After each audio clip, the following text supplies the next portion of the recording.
Hello everyone! In this video, I'm going to show you how you can add hyperlinks to your Canva designs. Adding a hyperlink to your presentation or website is very helpful. If anyone wants to be redirected to any resources you provide, they will be taken directly to another source, website, or any other site.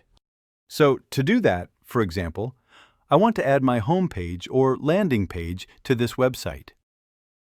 Actually, I want to add it to this logo or to the name of the brand.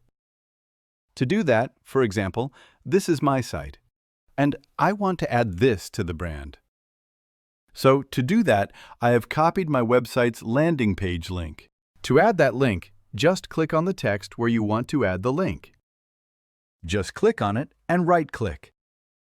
After that, you will see the link option, and just paste it and add it. So now, if anyone clicks on the link here, they will be redirected from Canva to your site. That was just an example. I have added my own Canva site link. That was just an example. So and after that, you will see an underline. And if you want to remove the underline, you can do that as well. So just press Ctrl-U and the underline will be removed. And it's the same with the icon. If you want to add a link to an icon as well, that's possible. Just go to Link, and just again, copy, paste, and you're done. Now, the icon itself has a hyperlink, and it can be redirected to your website.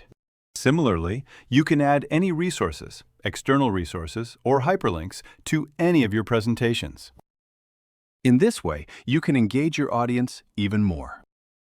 If they want to be redirected to other pages or other resources you provide, they will be redirected. After clicking on the icons or any text, they can be taken to other resources or websites. So yeah, that's a simple way. If you have any questions about this video, just comment below. So yeah, I will see you in the next video.